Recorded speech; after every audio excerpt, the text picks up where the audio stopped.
Shalom, shalom, Baruch Hashem, estamos de volta aqui, hoje com um assunto muito especial, inclusive que cabe dentro da Liot do dia de hoje, a sexta aliada para Shavizot HaBerachá, que traz uma continuação, para quem acompanhou, misticismo e malachins, que é, na verdade, uma introdução à mística cabalística judaica, mas Pinei também, onde a gente revela o aspecto do divino dentro dessa parashá, onde ele se mostra, ele diz que ele é um ser que ama a justiça, abomina a injustiça, é um ser moral e ético, e isso que ele espera de nós como seus semelhantes no aspecto que fomos criados à sua imagem. E que assunto maravilhoso é esse que eu venho revelar hoje? Hoje eu venho trazer um assunto que é não só de acordo com a aliá diária de hoje, mas também que tem sido tema de muita indagação nos últimos dias da nossa comunidade Beninoa. Muitas dessas questões, para aqueles que estão querendo um relacionamento, para aqueles que estão querendo se casar e começaram a fazer perguntas, e eu achei propício revelar esse assunto no dia de hoje. A aliá de hoje, inclusive, ela fala que Israel, ela vai... Moshe Rabbeinu termina de abençoar todas as tribos e abençoa o povo de Yaakov, a comunidade de Yaakov, a congregação de Israel como um todo. E nisso, uma das bênçãos que ele faz é que Israel, ele vai viver só e protegido, porque Hashem vai ser a sua espada. Então, essa é a sexta aliada para Shavizot HaBerachá. Bem, Baruch Hashem. Isso é muito maravilhoso, isso é muito sagrado, mas isso mostra que não importa as leis que as nações seguem, não importa os credos que as nações têm, não importa as ideologias que as nações seguem, o povo judeu, ele está só. Em que sentido ele está só? Como assim ele vai governar só? Como assim ele vai estar só em Israel? O que significa isso? Quer dizer que ele é separado, ele não está unido. Por isso que a gente diz que o povo judeu, a gente não, a Torá diz que o povo judeu tem 613 mitzvot, 613 mandamentos, e dependendo da linha, com as ordens rabínicas e tudo mais, ou seja, isso pode aumentar, você vai ter ali uma faixa de 1.300, alguma coisa assim, de estatuto, e mais de 5.000 e tantas ordens, mas dependendo da linha, isso vai mudar e tudo mais, a gente vai ter preceitos rabínicos e tal, e que todos eles são válidos pela Torá, porque a Torá, ela diz, vocês para tudo que os seus juízes, seus shoftins, os seus anashins decretarem. Então, seja aqueles que a Torá coloca lá como no cargo de seus juízes, de seus anciões, eles devem ser ouvidos, devem ser respeitados, e as cercas que eles colocam para proteger a pessoa de não se desviar do caminho da Torá devem ser ouvidas. Isso é muito abordado na Torá oral, mas também na Torá escrita está explícito no texto. Bem, voltando para a pérola que desejo revelar para vocês, é as questões de relações ilícitas, algo que tem totalmente a ver com as 7 leis de Noa, e algo que tem a ver também com a aliá diária, já que ela se divide completamente daquilo que o judeu faz para aquilo que nós fazemos, daquilo que o judeu segue, porque disse a Torá, nessa aliá, que ele está só, daquilo que nós praticamos. Nós, Beninoa, temos 7 mitzvot. Há quem conte com mais de 7, há quem conte com 130, de acordo com uma opinião do Talmud. Mas esse não é o caso. O caso é que nessas 7 mitzvot, alguns mestres colocaram 66 ramificações, outros colocaram 230, não importa. A questão aqui é que, sem dúvida nenhuma, dentro dessas 7 leis de Noa, explicitamente existe a lei de relações ilícitas. Para quem não sabe, eu tenho vídeos aqui no canal mesmo sobre leis Pinei Noa, Avodazara, assassinato, tá lá no comecinho do canal, estão lá. Mas hoje a gente vamos tratar sobre o assunto especificamente relações ilícitas. Eu estou com alguns materiais aqui que eu vou estar fazendo uma leitura, mas vai ser bem dinâmico. Só fontes e outras coisas assim, algumas anotações especiais minhas, escrita à mão mesmo, outras não, mas o importante vai ser exatamente essa imersão nesse assunto. Porque esse assunto, ele vai levar tanto para a questão de como eu devo ver o mundo, como eu devo julgar o mundo, se eu devo julgar o mundo, como eu devo enxergar a era messiânica, e eu sei que daria tema para muitos shiurins. Então, eu aguardo as perguntas de vocês, seja aqui, seja lá no meu privado, lá no WhatsApp. Estou aguardando as perguntas de vocês. Bem, além do aspecto espiritual, os preceitos da Torá visam o bem-estar social, colocar ordem e respeito e responsabilidades dos nossos dia a dia, né? Então, tanto no âmbito social quanto no âmbito familiar, educacional, da educação dos nossos filhos, de como a gente passa essa transmissão, esse ato de julgar ou não, de como ver, de como enxergar o dia a dia. Violar os preceitos da Torá significa introduzir imoralidade, desrespeitando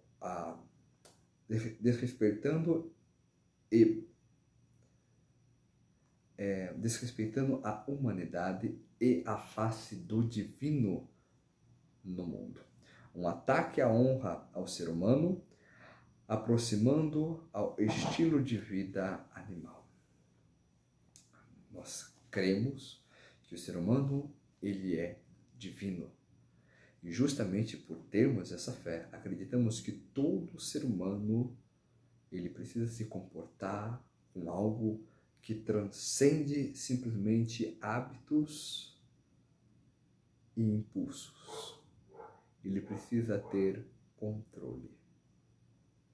Uma palavra famosa para esse livre-arbítrio, mas na questão judaica, livre-arbítrio tem um pouquinho mais, vocês já sabem disso de mim, um pouquinho mais de profundidade do que simplesmente falar que tudo é livre-arbítrio, porque a gente sabe que não é, nem tudo é livre-arbítrio, mas é mais ou menos esse o assunto que a Torá vem revelar. Por exemplo, os preceitos referentes às relações ilícitas, além de proteger a alma da pessoa, evitando danos causados através de relacionamentos proibidos, também garante a honra, o respeito familiar, bem-estar social e emocional. Imagine um mundo onde não existe suspeita entre cônjuges de um casal, ou seja, a confiança plena paira no ambiente do lar, onde as pessoas vivem despreocupadas com a traição. Quantas seguranças e prazer acrescentaria na vida de cada um, quantos problemas seriam evitados, um outro nível de qualidade, de bem-estar, de vida. Tudo isso simplesmente pela decisão de cumprir os estatutos do Criador, ao transgredir os preceitos, além dos danos espirituais causados à própria alma, a pessoa, ela está minando o estilo de vida ideal pela Torá. Nesse capítulo, tratamos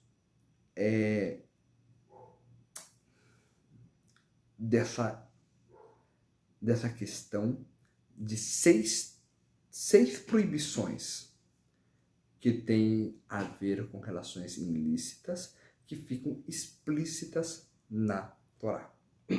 Uma não está explícita porque não é relação, e a gente vamos chegar lá. Bem, vamos lá. Mãe, é completamente proibido o homem conhecer intimamente sua mãe. A esposa do pai. Bem, a esposa do pai quer dizer que ela não é a mãe. Às vezes o pai casou com outra mulher. E quando a Torá fala esposa do pai, é mesmo depois que eles se divorciaram ou, Deus nos livre, que o pai morreu. Mulher casada, eu acho que essa daqui todo mundo sabe. irmã por parte da mãe. Se for irmã por parte do pai, tem outra conversa. Ou seja, a gente chega lá, um homem com outro homem, isso aqui também acho que fica muito claro, e animais. Então, essas 6 proibições, elas nos diferenciam dos animais. Nas palavras do Rambam sobre relações ilícitas, o Rambam escreve em Melahim, capítulo 9, versículos 5 e 6. 6 tipos de relações ilícitas são proibidas a Bnei Noah. Ele coloca Bnei Noah na equação. A mãe, a esposa do pai, a mulher casada, a irmã, outro homem, ou seja, um homem com um homem, e animal. Como está escrito em Bereshit, capítulo 2, versículo 24, portanto, o homem deixará o seu pai e sua mãe, se juntará à sua esposa e serão uma só carne. Assim aprendemos de cada parte do versículo. Desculpa, estou com a garganta. Bem, portanto, o homem deixará seu pai. Alude à proibição de juntar com a esposa de seu pai. E sua mãe. Alude à proibição de se relacionar com sua mãe. E se juntará à sua esposa, e não à esposa de seu companheiro. A sua esposa, e não com outro homem. E serão uma só carne, e não com animal, fera e ave, que não foram juntos com o homem, uma só carne. Ou seja, os animais, eles são completamente diferentes do ser humano, não são uma carne só, não são a mesma espécie, não foram criados no mesmo dia, não tem nada a ver.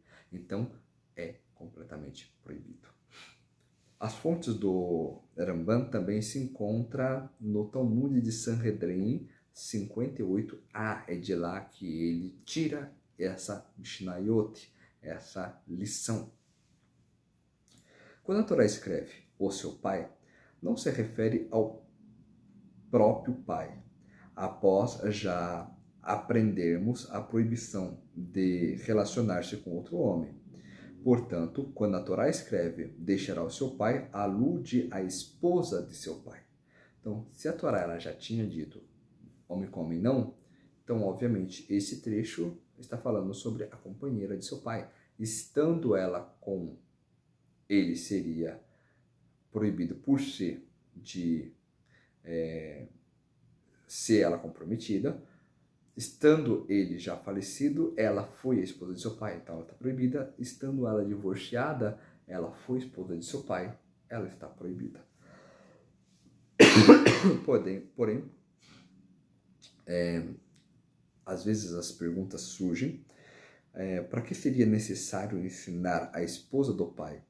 Eis que já aprendemos a proibição de relacionar-se com mulher casada.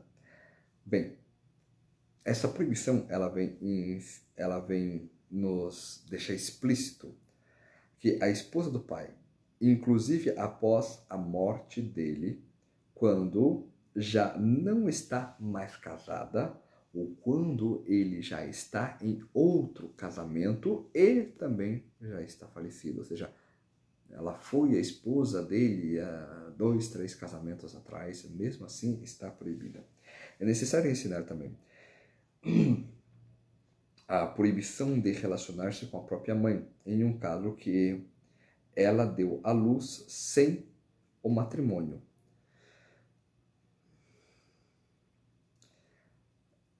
Por mais que está escrito uma introdução, esse ponto aqui,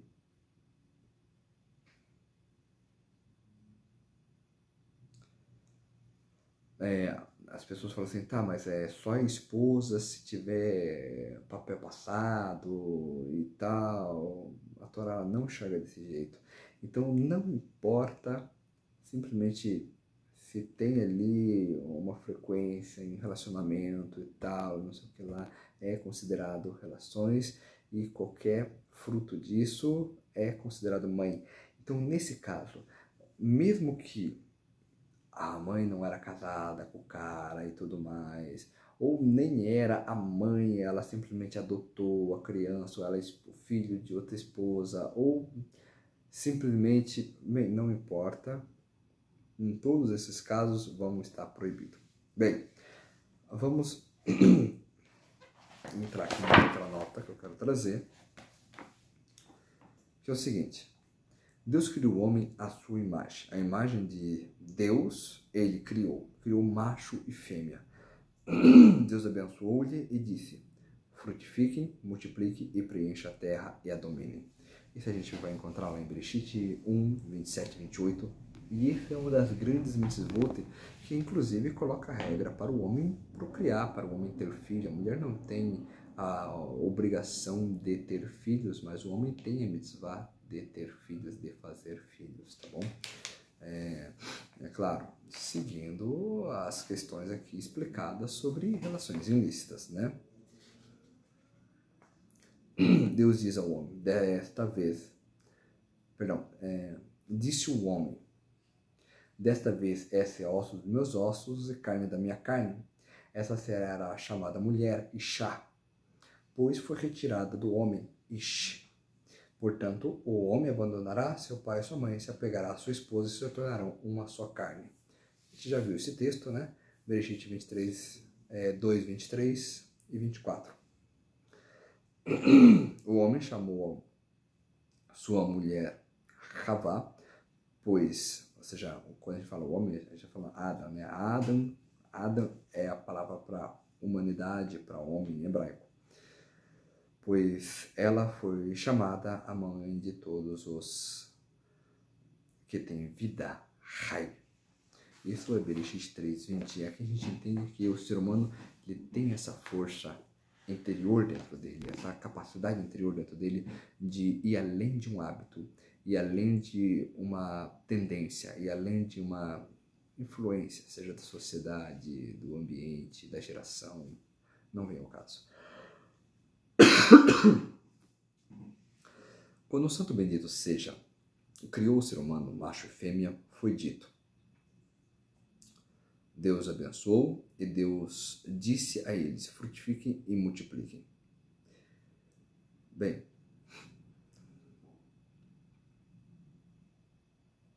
da mesma forma, após o dilúvio, o Eterno abençoou Noa e seus filhos, conforme está escrito. Deus abençoou Noa e seus filhos e disse a eles: frutifiquem e se multipliquem e preencham a terra.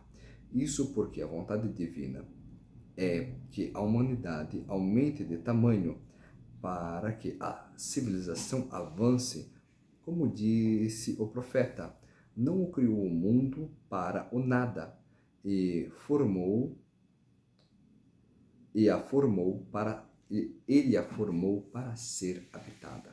Então, se existe uma mitzvah maravilhosa, é a mitzvah de multiplicar, é a mitzvah de construir família, é a mitzvah de ter filhos. Por isso que às vezes a gente vê dentro das casas das famílias judaicas, eles têm 2, 3, 6, 8, 12... Bem, a gente vai ficar falando nomes de rabinos aqui, mas tem alguns que literalmente tem um time de futebol à sua disposição, né? É só ele fechar a quadra e acabou, né? Só ele e seus filhos, né? Tá todo mundo ali. Tem espaço até para bandeirinha. Então, o Hashem é uma grande mitzvah da Torá, é uma coisa boa. E Hashem abençoa muito nesse aspecto. Eu vou trazer uma história do Rebbe, uma história curta, não quero prolongar muito aqui. Uma pessoa chegou no Rebbe e falou: Rebbe, vim pedir uma brahá, mas essa pessoa, ela não falou que ela estava muito necessitada numa questão financeiramente. Ele estava com um problema financeiro absurdo, com dívidas absurdas, estava uma situação realmente lastimável, não tinha mais de onde tirar. Ele vai lá no Rebbe para pedir uma bênção financeira, e quando ele fala, Rebbe, eu vim pedir uma bênção, o Rebbe corta ele respondendo, você vai ter filhos, ano que vem você vai ter lindo filho. Faz a bênção para ele fica sem jeito, não, como eu vou falar por Rebbe que se eu não consigo nem sustentar eu e minha mulher, como é que a gente vai colocar um filho no meio da equação? Ele fala, tá bom, tá um monte de gente aqui, não vou constranger o Rebbe, eu vou embora. Acaba acontecendo que ele tem um filho, e depois disso daí, as coisas começam a mudar da água pro vinho, é um negócio assim de transformação mesmo. Tudo começa com ele na feira para comprar uns legumes. Ele chega na feira para comprar uns legumes, aí ele compra aqueles legumes, ele tá voltando para casa, vem um judeu desesperado e fala, olha, eu tô precisando muito desses legumes e não sei o que, eu vou pagar o dobro para você, e, por favor, me venda o que tá na sua mão. Ele a feira é só mais um pouco ali na frente, mas eu tô com pressa aqui, não sei o que. Não, tudo bem, pode pegar. Vai lá, recebeu o dobro, tal, voltou lá na feira, comprou dele, ficou mais um pouco, quando tá no meio do caminho de novo, veio o outro e fez a mesma coisa, aí ele foi lá de novo e veio o outro, e não foi só uma situação, foi muitas situações assim, mirabolantes, e no final das contas, Baruch Hashem, ele saiu daquela dívida, ele saiu daquele sufoco, ele chega no Rebbe e fala, Rebbe, eu vim até o Senhor há um ano atrás para pedir uma bênção de sustento, o Senhor me abençoou com um filho, e quando a criança nasceu, tudo que a criança precisou eu consegui. Com coisa de feira eu comprei o berço, com isso eu comprei aquilo, muitas histórias mirabolantes. Ele falou assim, exatamente. Eu sabia que você ia pedir uma bênção para o Parnassá, só que eu não tinha onde tirar. A sua conta estava zerada lá em cima. Mas quando uma criança vem ao mundo, a Hashem dobra um cheque, coloca no bolso e manda junto. A criança vem com um cheque no bolso. E por causa disso, eu sabia que se a sua conta estava zerada, a única forma de você sair daquela situação é se você tivesse uma criança.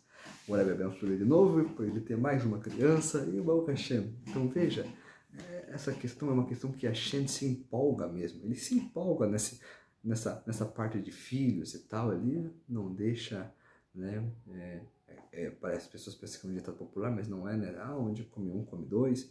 Mas existe a Hatpratia, a providência divina nessas questões, com muito amor, com muito zelo. Ele cuida de cada um que vem ao mundo, pessoalmente. Disseram os sábios, todos os que não se ocupam em ter filhos são considerados como assassinos. Olha que coisa forte.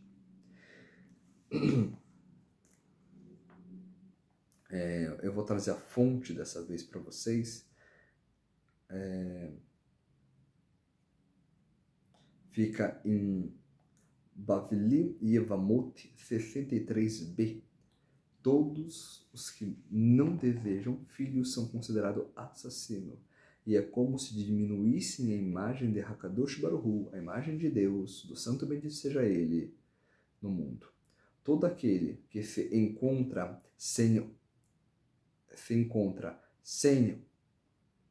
uma esposa, se encontra sem alegria, sem bênção, sem bem, sem paz, sem Torá e sem uma muralha de proteção. E não é sequer chamado efetivamente de um ser humano, pois está escrito em Bereshit capítulo 5, versículo 2, macho e fêmea os criou e chamou o seu nome Adam. Isso também está escrito em Bavli e Amot 62b. O ser humano só é completo quando ele é macho e fêmea, quando ele é um casal, quando ele é homem e mulher, Ish e Isha, vivendo debaixo da mesma casa. Bem, amor. O amor entre homem e a sua esposa é uma das mais altas expressões tanto da moral humana quanto da moral divina. Isso está em Malachim, capítulo 2, versículo 14.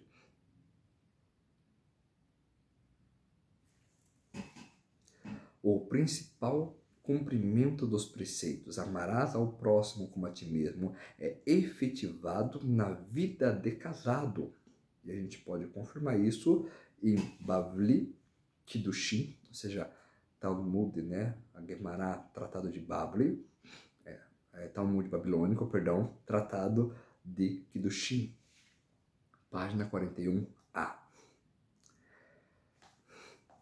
O modo desejável de efetivar um laço matrimonial é por intermédio de uma cerimônia pública. O modo desejável, não o modo obrigatório.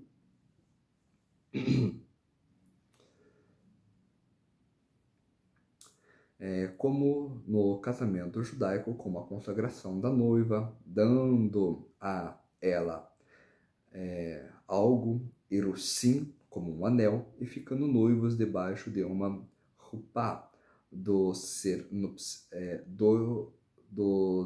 nupcial.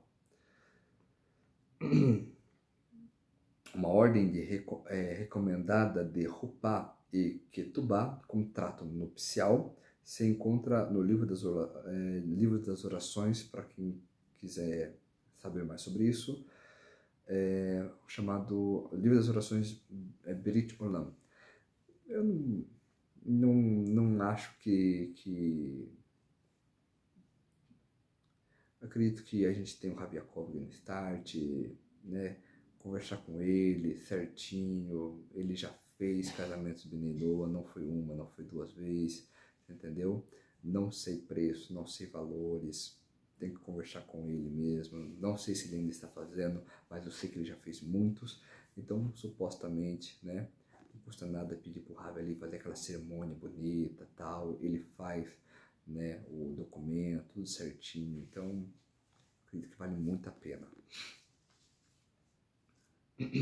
Bem, continuando. Esse laço torna-se absolutamente oficial e comprometido após a consumação de relações íntimas. Isso a gente vai encontrar no Mishneh Torah, no Hilchot HaMelachim, capítulo 9, versículo 7. É claro, de suas palavras, que Bnei Noah é permitido, mas não obrigatório observar as práticas do casamento e do sim, consagração da noiva, ao dar-lhe algo a ela e rupá, estar debaixo de um dosel nupcial. Não é obrigado para um Bnei Noah, a gente já vamos conversar um pouco sobre isso. Quando um homem e sua esposa têm relações de amor, confiança, respeito mútuo, são amados e queridos por Deus. A gente vê isso em Sotá, né, na Queimará, Talmud babilônico, Talmud de Balvi, página 17a. Se tiver o mérito da presença divina, estar entre eles. É especialmente adequado investir no cultivo do amor mútuo entre o homem e a sua esposa durante os anos e principalmente o primeiro ano de casamento. Isso a gente vai ver em Devarim, capítulo 24, verso 5. Bem, falando sobre coisas tão belas assim, existe uma outra questão que gera dúvidas, que é a questão de que tipos de casamento são permitidos, né? Então, existe aqui uma frase que a gente já leu, a gente já ouviu, a gente está muito decorado entre nós. Portanto, o homem deixará seu pai e sua mãe e se juntará à sua esposa, né? Bem, e aqui a gente entra numa parte muito complicada que eu vou tentar trazer para vocês da Torá, da Sagrada Torá, que é o seguinte: e serão uma só carne. Isso é, ambos os versículos os juntou, né, para estarem unidos como um único ser.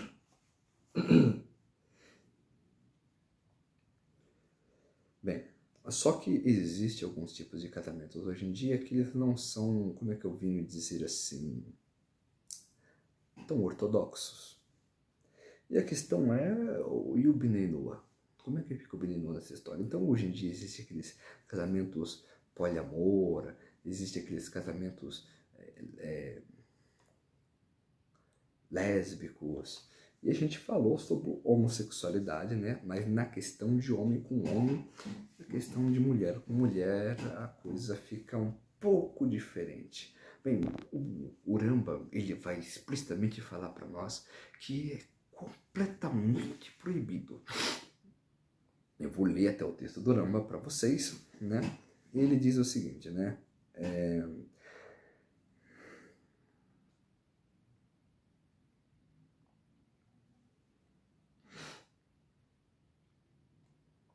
O Rambam, ele diz o seguinte, no Mishneh Torah, relações sexuais proibidas, no capítulo 21, verso 8, ele diz assim, eu vou ler e depois vou explicar. Relações lésbicas são proibidas. Essa é a conduta do Egito, contra o qual fomos advertidos, como em Vaikra, Levítico 18:3, afirma: não sigas a conduta dos egípcios.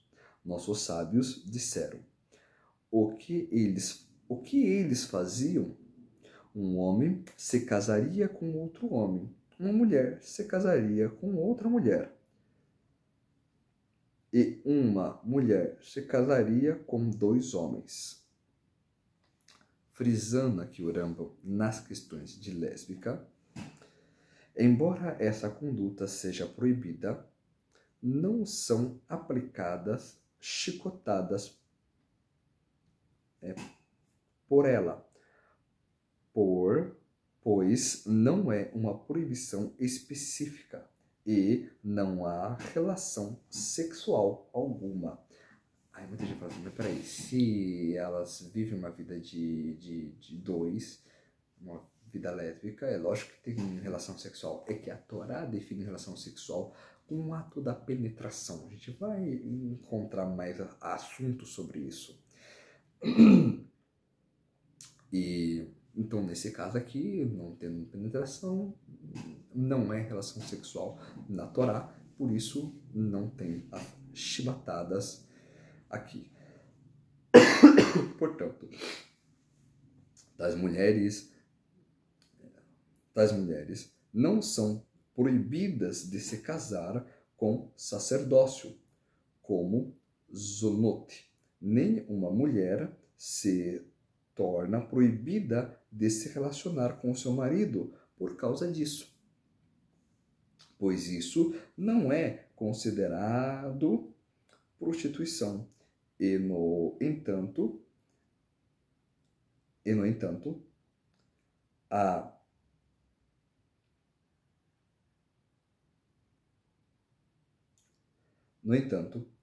é apropriado dar-lhe açoites por conduta rebelde, porque cometeram transgressão. Um homem deve tomar precauções com sua esposa em relação a este assunto e deve impedir de mulheres que são conhecidas por se envolver com tais práticas a visitem e que elas a visitem. Tá bom. O que está escrito nesse Vaikra 18:3, perdão, 28 não, 18:3. Está escrito assim: não seguir os costumes do Egito.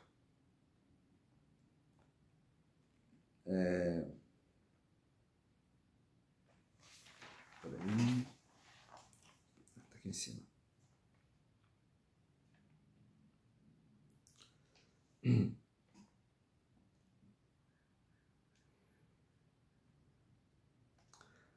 Não imitareis a prática da terra do Egito, aonde habitaste, e nem da terra de Canaã, para onde vos levo, nem seguirei suas leis.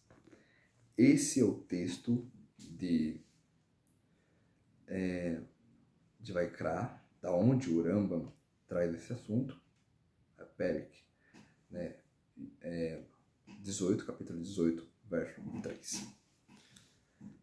Questão desse texto, inclusive que o Rambam, ele traz o assunto, ele fala o seguinte: esta é a conduta do Egito, contra o qual fomos advertidos. Afirma, não siga a conduta do Egito. Ou seja, especificamente para eles que estavam saindo do Egito e para eles que estavam indo para a terra de Canaã. Os Bnei Noach não saíram do Egito e nem foram para a terra de Canaã. E agora? Bem, eu vou explicar aqui de uma forma muito clara, muito sucinta. Não existe proibição alguma para Bnei Noach nesse aspecto. Mas em outros aspectos existe, como homem como existe a proibição. Uma mulher para 2 homens vai existir a proibição. E, literalmente, né,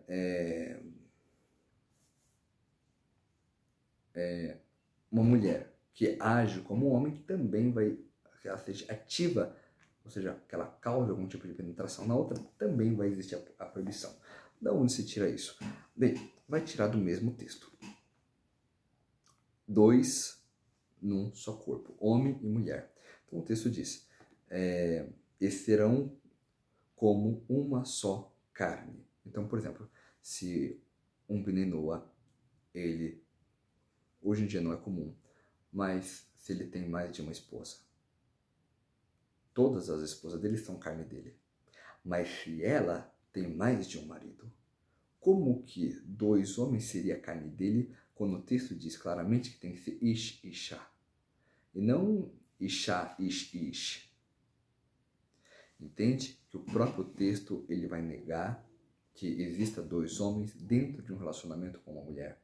Mas ele não vai negar que possa existir mais mulher no relacionamento de um homem.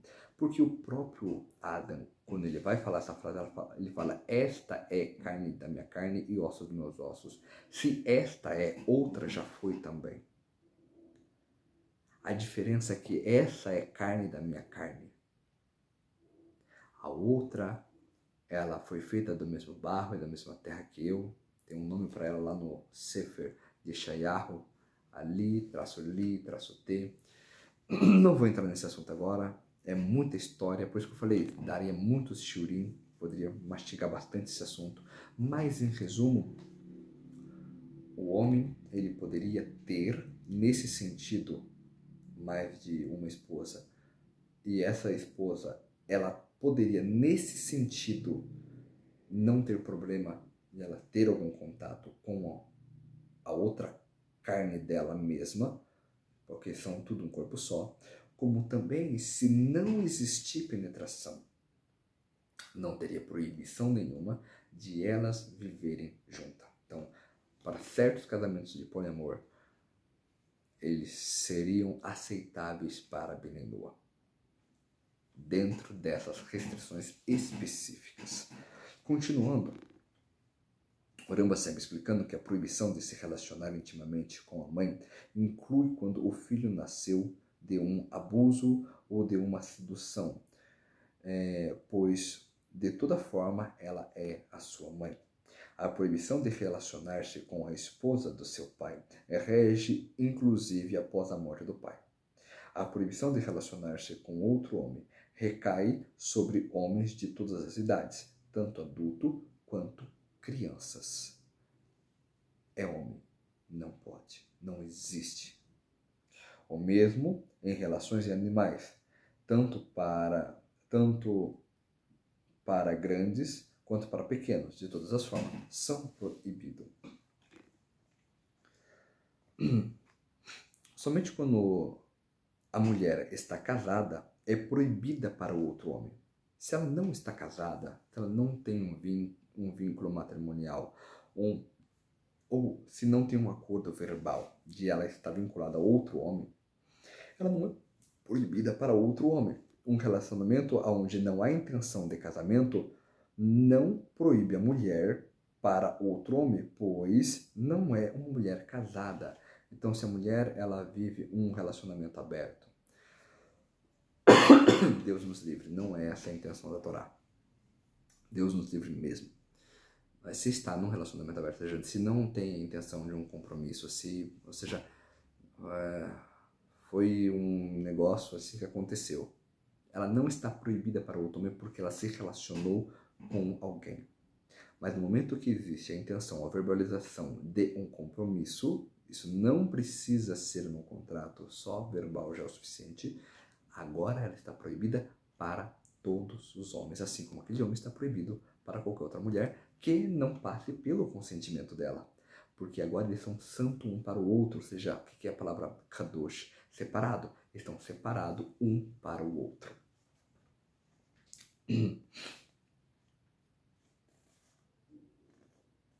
Assim vemos na Torá, em Bereshit 20, capítulo 20, versículo do 2 ao 12, que Deus diz a Avimelech, quando tentou tomar Sara, esposa de Abraão: eis que você morrerá por ter tomado uma mulher casada, uma mulher com compromisso. Bem, falando tanto de casamento, nós temos que falar sobre o que acontece quando o casamento não dá certo, o divórcio.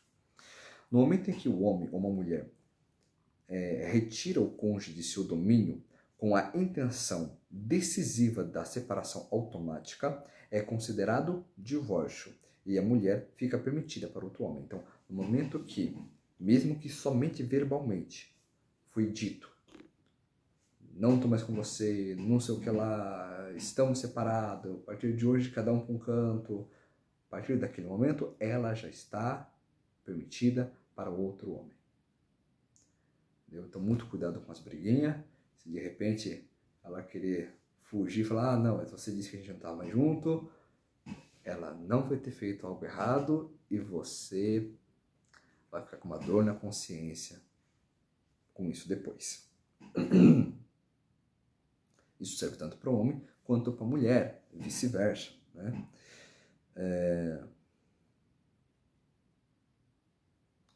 Assim escreve o Rambam sobre o divórcio de Bnei Noah em Melahim 9.8, Leis de Reis 9.8, capítulo 9, versículo 8. A partir de quando a mulher casada é considerada divorciada, a partir do momento em que o homem expulsa a mulher de seu domínio, caso ele seja proprietário. Ou seja, a casa é dele, no caso. Caso ele seja proprietário. Ou se a mulher saia de seu domínio para o domínio dela, com a intenção de se separar. Não é que ela foi lá para uma visita e agora o cara está solteiro. Não. Ela foi na intenção de não voltar. Ela deixou verbalmente já o suficiente para ser considerado um divórcio, mesmo que não foi dado ali um gate, uma carta de divórcio. Não sendo necessário o divórcio por escrito, é o que eu estava falando. Não depende unicamente da decisão do homem, não é? O homem não está gostando, ele tem que dar o divórcio, a mulher tem que ficar aguentando. Se a mulher também não tiver bom para ela, tiver algum problema naquilo ali, se o cara não está fazendo alguma coisa do jeito certo, alguma missão do jeito certo, está fazendo alguma coisa errada ali, ela não gostou daquilo ali, ela sente a necessidade de se separar por algum motivo, ela pode dar o divórcio. Isso é assim como... Isso é, assim como ele pode decidir deixá-la, também ela pode decidir deixá-lo. Então aqui na Torá, esse negócio de direitos são iguais é coisa tentando reinventar a roda. A Torá já tinha deixado tudo isso muito bem claro, muito bem especificado.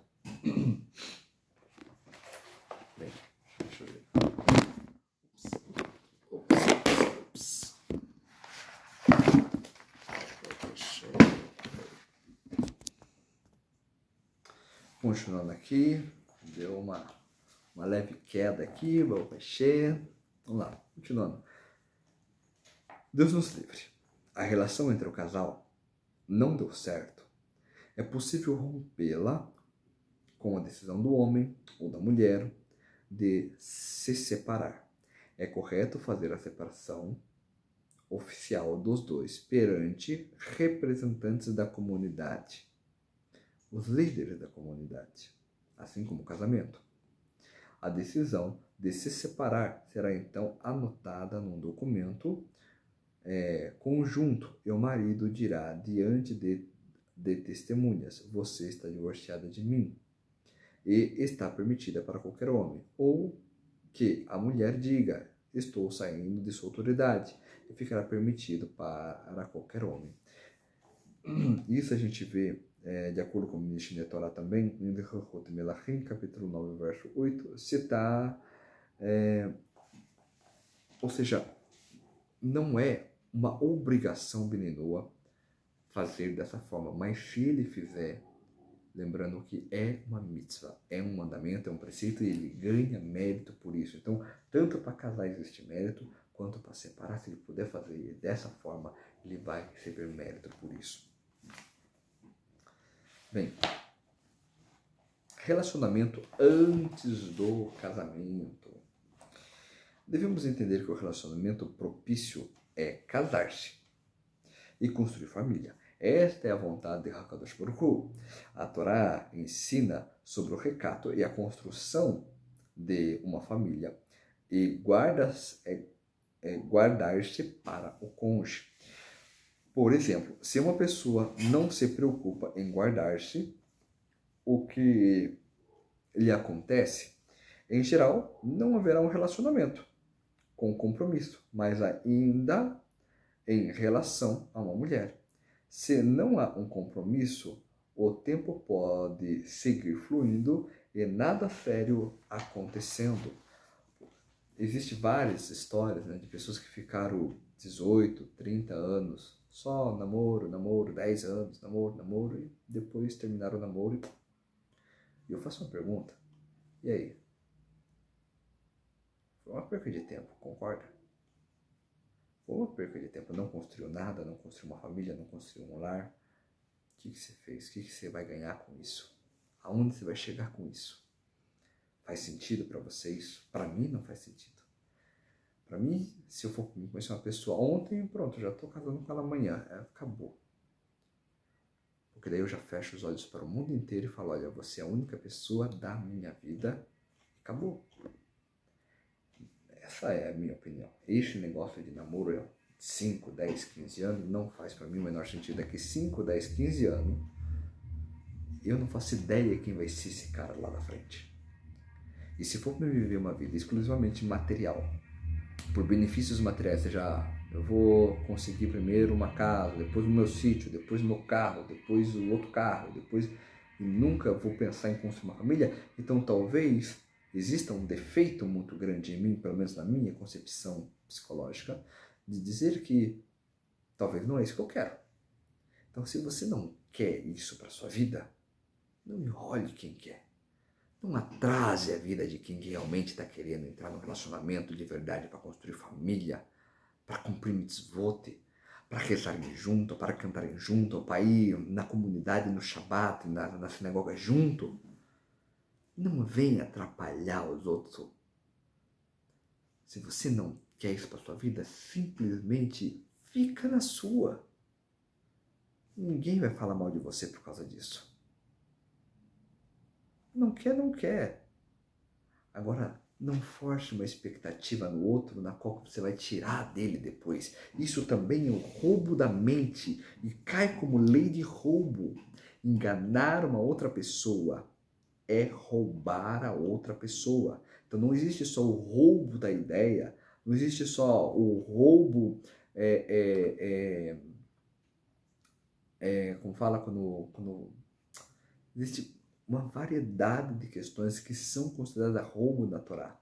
E roubo da mente é considerado roubo pela Torá.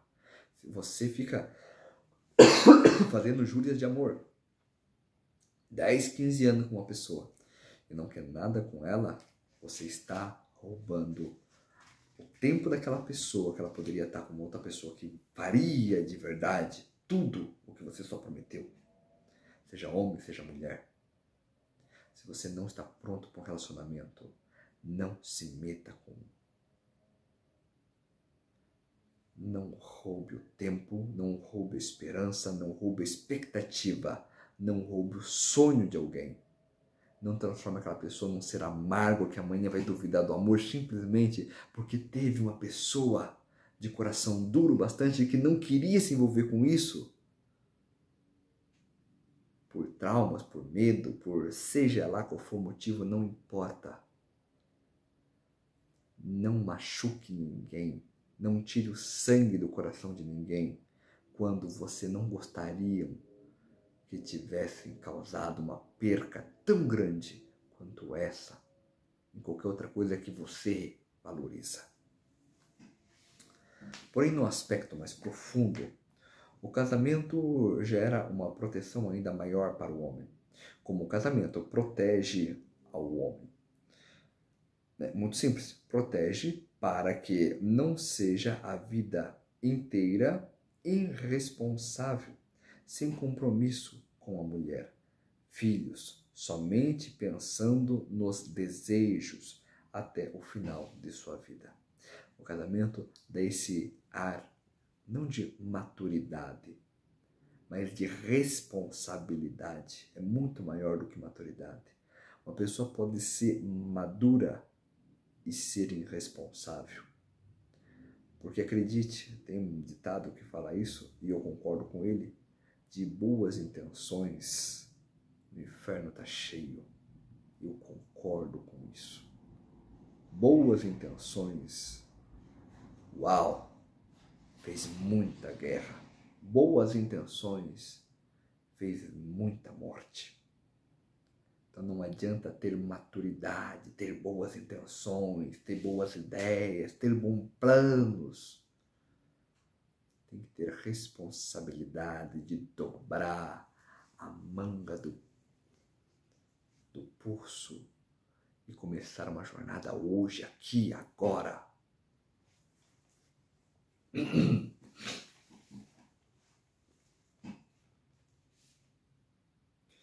Portanto, é válido e aconselhável educar a respeito e transmitir o conceito de casar e fazer família.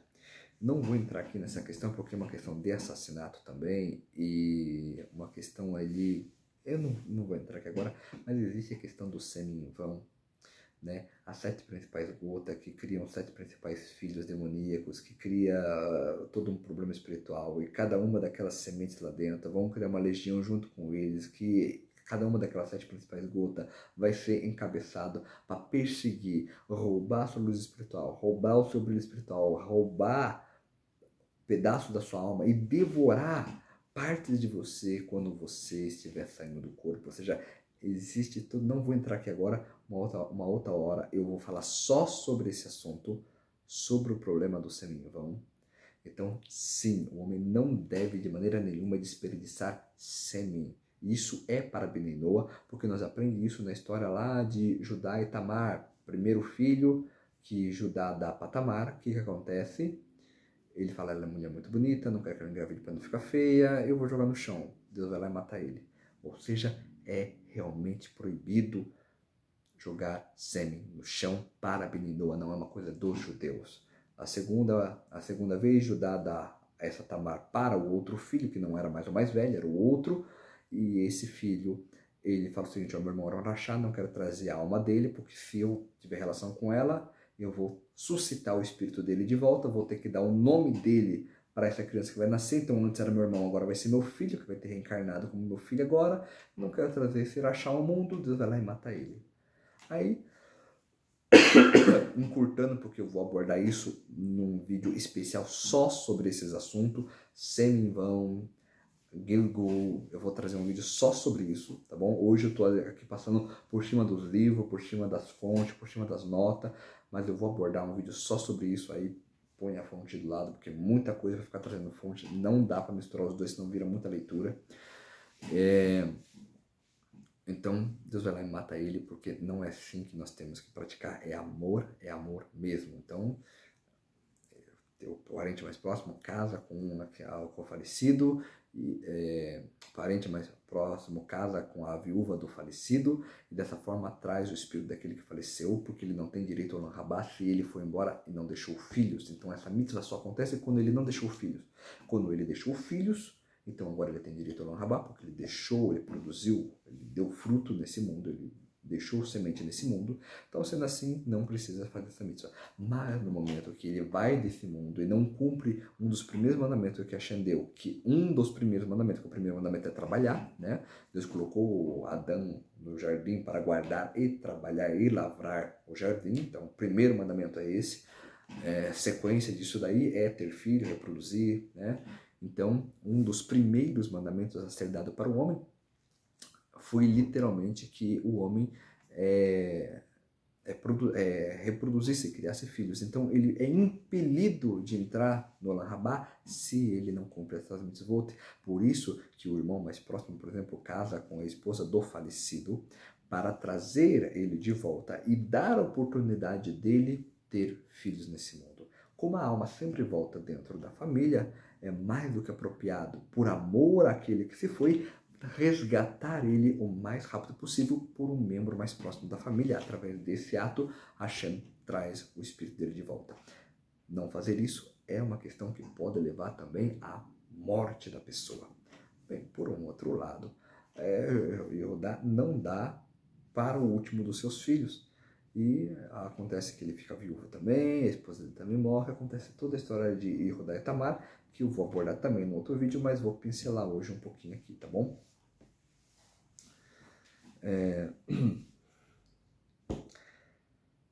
Se um menino perguntar, seria proibido manter um relacionamento íntimo antes de se casar? A resposta é negativa, não é proibido. Não tem nenhuma proibição para um Benenoa ter relações íntimas antes do casamento. Ou seja, não há proibição, não é um pecado. O que seria mais propício é outra questão. Isso também dependerá de cada caso e de nível em nível específico. Vale apontar que não se deve fazer como os outros, ou que não gostaria que fizesse contigo, e com as tuas filhas. Assim dizem as pessoas. Comporte-se com a filha do teu companheiro como gostaria que se comportasse com as tuas. Porém, com certeza, mas acho que já ficou bem clara a minha opinião sobre isso aqui, né? Ficou bem claro, né? Nada de enrolação. Vamos para frente, vamos firmar compromisso e fazer acontecer. Essa história de se conhecer, ninguém conhece ninguém de verdade, até se conhecerem. Ou seja, até que uma situação forte, a outra pessoa se revelar quem ela é, você nunca vai conhecer ninguém de verdade. Nem mesmo casamentos de 50 anos, os dois se conhecem. Porque o que está aqui, às vezes, não sai com o que está aqui. E o que está aqui, às vezes, não tem nada a ver com o que está aqui. Às vezes você sente algo, mentaliza de um jeito e expressa de outro. É totalmente desarmonizado. O desejo da alma nem se fala. Repercute aqui como uma emoção diferente, que dá voz a um pensamento diferente e que sai de uma maneira diferente. Muitas vezes as pessoas não falam o que pensam, então não revelam o que são. Porque os seus pensamentos nem sempre é a origem das suas emoções, e ao contrário, as suas emoções é que dão origem aos seus pensamentos, e isso, às vezes, nem ela sabe a resposta dela. Por quê? Porque às vezes essas emoções elas só nasceram por causa de alguns desejos que elas simplesmente ignoraram. Então falar que outra pessoa conhece outra pessoa é mentira. Ninguém conhece ninguém. Até que uma situação forte eles se conhecerem de verdade. Inclusive tem algumas frases que as pessoas falam, poxa, quer conhecer, Deus nos livre, que não seja essas coisas para nós, mas algumas pessoas falam, quer conhecer a sua mulher, separa dela. Brincam, né? É uma piada, né? Muito triste de se ouvir também uma situação dessa, né? Mas, eu digo mais, mesmo assim, você não conhece ela. Nem ela se conhece. Nem você se conhece. Nós estamos aqui justamente para nos conhecer, para conhecer o divino que está dentro de nós, para conhecer a revelação daquilo que é bom dentro de nós. Se nem nós se conhece, como outro ser humano poderia te conhecer? Ou como você poderia conhecer outro, que é tão singular e único e de um universo totalmente diferente do seu? De ideologias, de pensamentos, de criação. Jamais um ser humano conhece o outro. Aqui que está a grande questão, é entrega, se entregar pela mitzvot, pela Torá, com os cuidados, com preocupação, que seja do seu gosto, que seja do seu agrado, mas toma uma decisão imediata.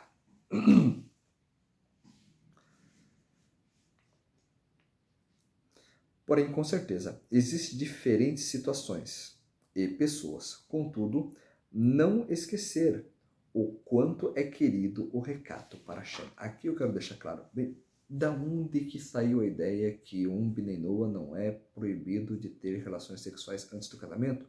Da história de Judá e Tamar. Judá é um tzadik, rei da sua terra. Ele tinha um cetro por causa disso, ele tinha um bordão por causa disso, ele tinha um anel real por causa disso, ele tinha um manto real por causa disso, ele era juiz da sua congregação por causa disso. Uma pessoa de tzadik, uma pessoa justa, uma pessoa... De repente ele está numa encruzilhada, numa bifurcação, e vê uma prostituta e se deita com ela. Ele fez errado. Onde está escrito que ele fez errado?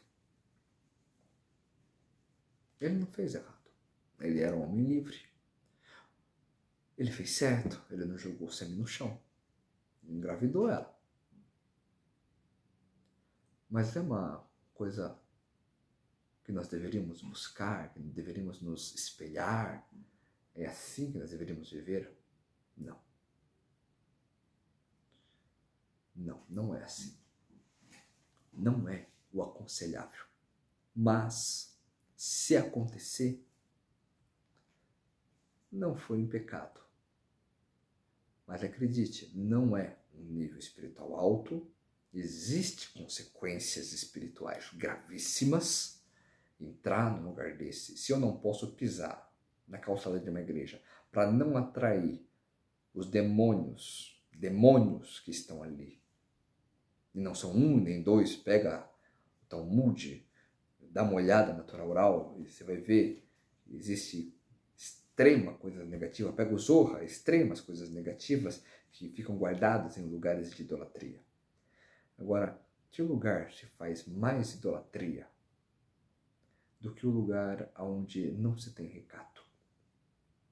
Onde se idolatra o corpo, onde se idolatra o dinheiro, onde se idolatra o momento, onde se idolatra o prazer. Quantos deuses tem ali? Até onde eu tenho que explicar que esse não é o lugar de um Bnei Noah? Até onde eu tenho que destrinchar textos para deixar isso claro? Que se não tem que ser o comportamento de um Bnei Noah, não importa se é ou não é proibido, você não devia estar se comportando assim. Se isso passou na sua mente, repreende.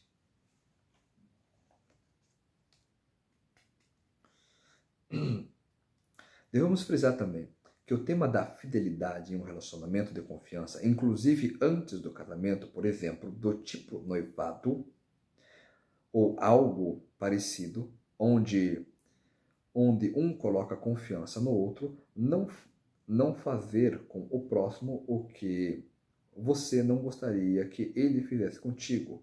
É o princípio da chave da Torá. Portanto, não é correto trair a quem lhe colocou confiança em um relacionamento de fidelidade mútua. Isso aqui é muito importante na Torá, isso é muito sério. Por isso que Tamar estava para ser julgada como prostituta quando ela apareceu grávida, porque ela tinha um noivado com um filho mais novo de Judá. Mas ela estava cumprindo a mitzvah do mesmo jeito, já que ela estava se relacionando com Judá, ou seja, apareceu grávida do filho de Judá. Mas a questão é que um noivado natural é uma coisa muito séria. Você não pode mais se relacionar com mais ninguém. E nesse tipo de situação, é só que Judá não ia entregar o outro filho para ela, né? Ele estava agindo de má fé, por isso que ele fala, ela é mais justa do que eu, mais santa do que eu, mais kadosh do que eu. Nesse tipo de situação, um noivado, por exemplo, a noiva pode até morar na casa da pessoa, pelo menos na época do texto bíblico. Hoje acho que não seria mais noivado, já viraria casamento, porque né, as pessoas não têm esse controle que eles tinham naquela época, podiam até morar na casa do noivo e não fariam nada. Um exemplo brilhante é Yitzhak. Isaac, ele casa com Rebeca. Ela tinha 12 anos, se não me falha a mente. 12 anos, se não me falha a mente, tá bom? Se não é 12, é menos que isso, tá bom? Mas não é. Se não me falha a mente, era 12 anos. E ele espera até que ela esteja desenvolvida para ele ter contato com ela. Então, eles eram compromissados, existia um compromisso um com o outro, eles eram casados, noivados, mas não que ele tinha toque nela até que ela se formasse como uma mulher. Eu tô querendo lembrar que teve uma história de alguém que tinha 4 anos de idade e se casou, e aí teve que esperar também. Eu só tô querendo lembrar para ver se não foi o caso de Yitzhak. Acho que Yitzhak não, Yitzhak foi com 12 mesmo, mas depois eu vou confirmar e trago para vocês, tá bom? Fiquem tranquilos. Aqui, precisou das fontes, é só perguntar, tá bom? Não tenho medo de perguntar. É que a gente não tira nada da cabeça, não sai nada de imaginação, não é assim que funciona aqui. Aqui, se não for de acordo com o judaísmo ortodoxo rabínico, não vai ser comentado, não vai ser falado.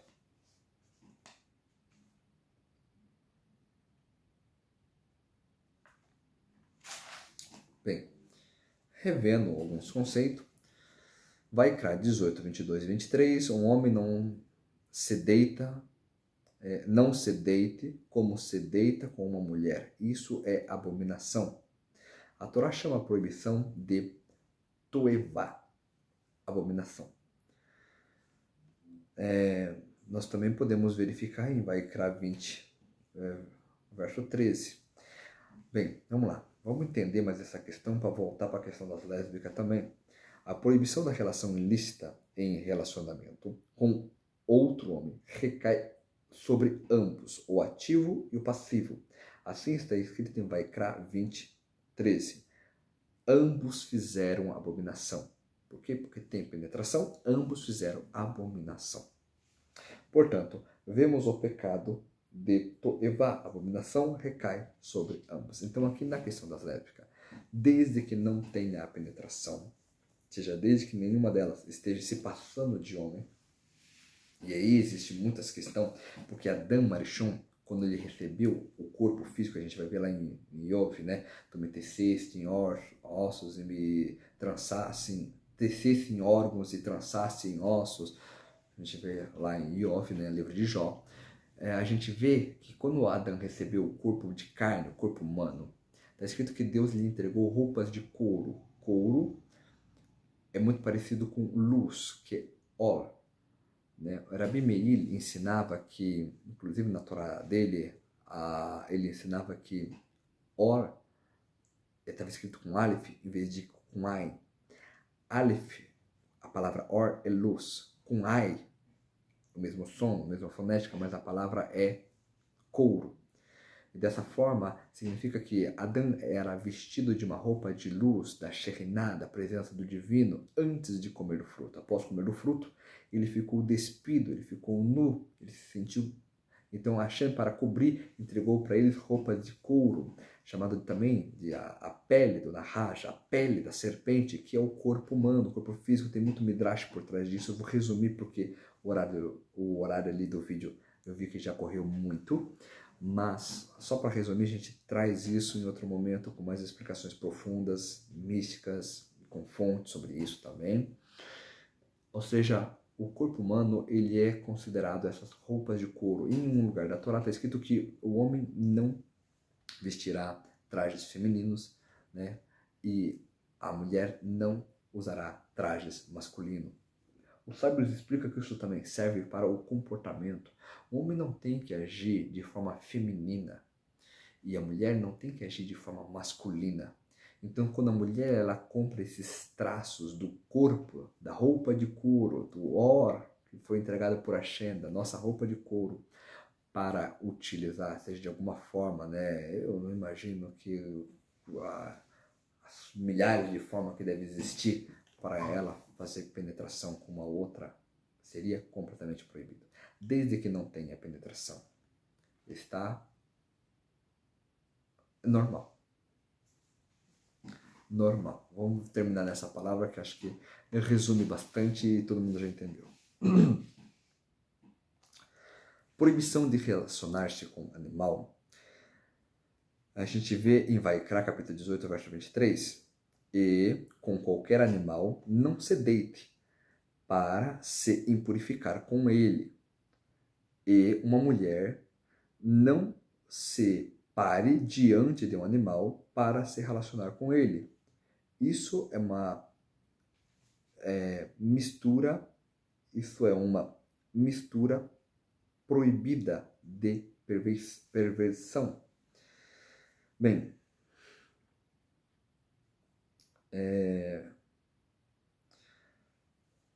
talvez para a gente poder conversar um pouco sobre esse assunto, né? O versículo 17 está escrito Tevel Hu. Isso é uma mistura proibida, uma mistura de perversão, pois confunde a semente do homem com a semente do animal. Também contém uma proibição de confusão das forças da criação. Eu não vou ter tempo de explicar sobre isso, mas é maravilhoso explicar sobre isso, tá bom?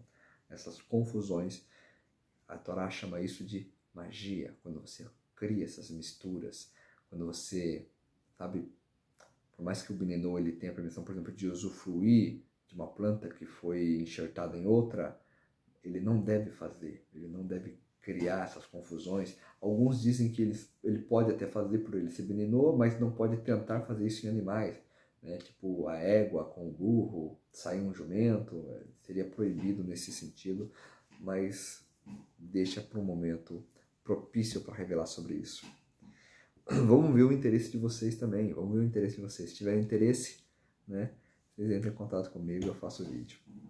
A proibição de relacionar-se com o animal é citada na Torá em 2 versículos, Vaikra 20, verso 15, e Shemot, em Êxodo, né? Shemot 22, verso 18. O Talmud pergunta, para que a necessidade de outro versículo?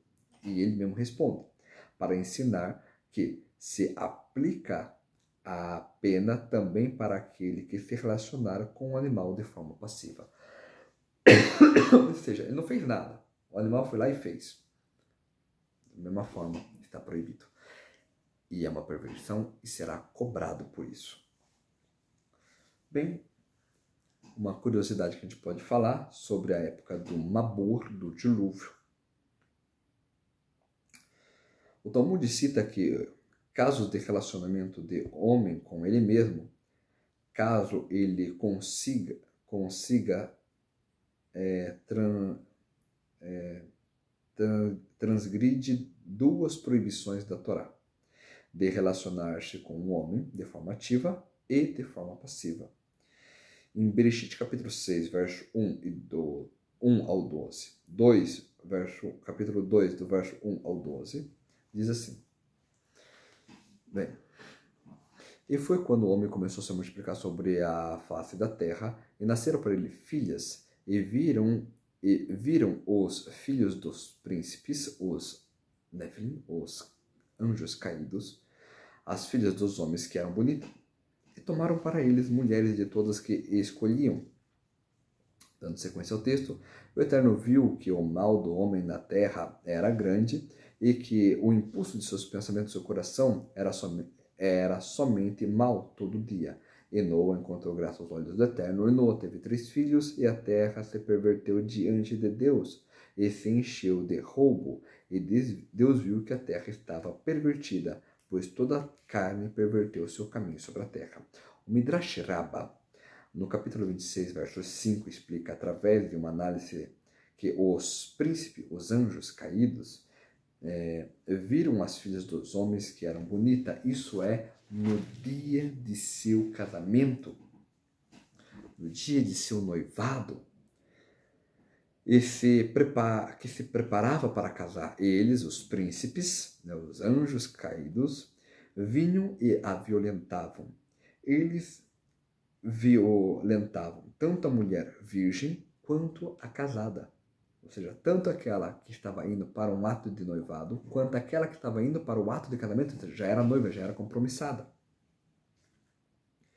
Isso é aludido no versículo que escreve, de todas as que escolhiam, ou seja, de todos aqueles que escolhiam, ou seja, eles tomavam para si, né? Também violentava a homens e animais. O Midrash acrescenta que a geração do Mabul não foi apagada do mundo até o momento em que começaram a escrever certidões de casamento para homossexuais e com animais. Então, até o momento que eles começaram, até que eles começaram realmente a escrever certidões de casamento para homossexuais, para homem e homem,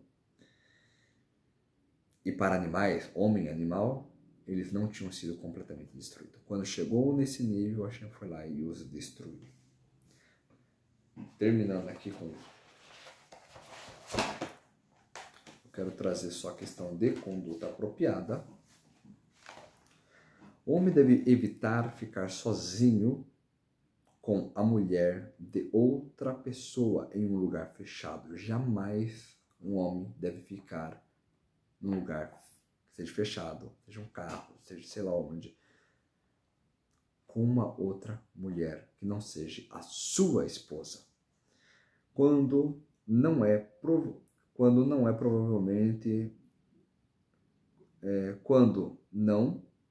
provável que outra pessoa entre lá. Então, se for um lugar de muito acesso, sabe, não tem problema. Então, vamos supor que seja tipo assim, dentro de um ônibus. Tipo, tem um monte de gente dentro do ônibus, circulando dentro do ônibus. Não vai acontecer nada ali. Não é problemático. Está aos olhos de todos, às testemunhas de todos. Não que vai acontecer ou não, mas simplesmente pela ideia do que poderia estar acontecendo enquanto eles estão ali. E Hashem, ele se preocupa com o que as pessoas estariam falando, defamando, dizendo sobre essas questões. Não se são verdade ou não, mas simplesmente se está sendo achada a culpa naquela pessoa, então ela não é reta o bastante.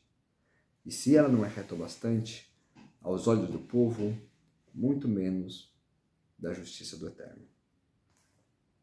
Vestir-se com recato é um elevado traço de caráter que protege a honra de qualquer pessoa, especialmente da mulher casada. A gente vai ver isso em Mishneh Torah, Lechot Melachim, capítulo 9, verso 8, em relação à cobertura da cabeça por parte da mulher casada. A mulher que não é casada, que é solteira, ela não tem obrigação de cobrir a cabeça. A mulher casada, ela deve guardar a beleza para o marido dela. Uma outra questão que eu vou abordar mais para frente também. Tem muitos assuntos aqui e não dá tempo de eu trazer todos. Por esse motivo, é apropriado também evitar vestir-se roupa geralmente associada ao outro sexo. Acho que eu já falei um pouco sobre isso, mas tem que abordar mais. É apropriado que o contrato nupcial inclua um compromisso oficial por parte do homem de zelar pelo bem-estar da sua esposa. É extremamente necessária essa cláusula, entendeu? Por quê? Para que depois diga, mas eu não sabia que era assim um casamento. Não devia ter casado se você não estudou sobre o tema. É necessário evitar dirigir o olhar para pessoas ou visões impúdicas. Isso a gente vai ver em Bamidbar, Números, né? Capítulo 15, verso 39. Ou seja, qualquer visão que ela não seja de recato e tudo mais, você não deve olhar. Deve desviar o seu olhar, não ver.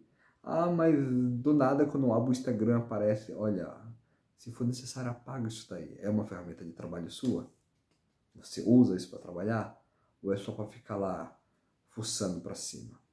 Entendeu? Se está lhe fazendo mal, apague. Não dê brecha para a má inclinação te dominar. Venenoa.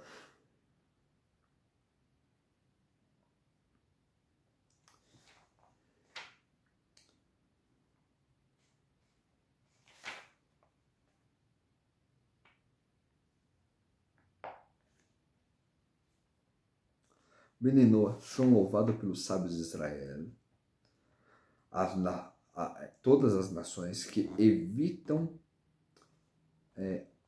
oficializar relacionamento entre homens, por mais que partes de seus membros, incorram nessa proibição.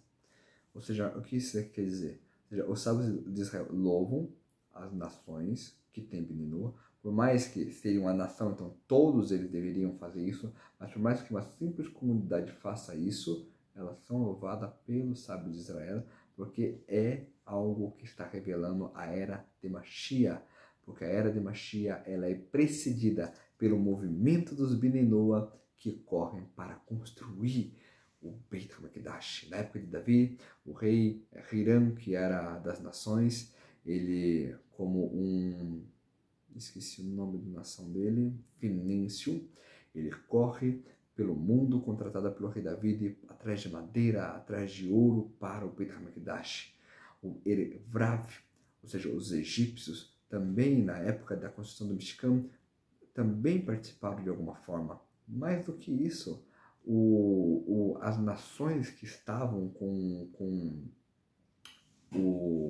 que foram se ajuntando ao povo judeu, né, todos eles participaram da construção do Beit HaMikdash de alguma forma. Até mesmo o filho da rainha Esther com o Ahasverosh, se não estou enganado,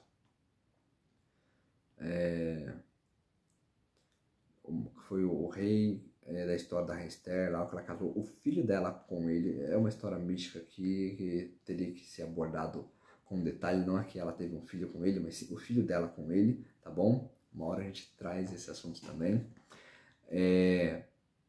Bli Neder foi aquele que escreveu o decreto para Esdras e Neemias poderem voltar para Eretz Israel e reconstruir o Beit HaMikdash.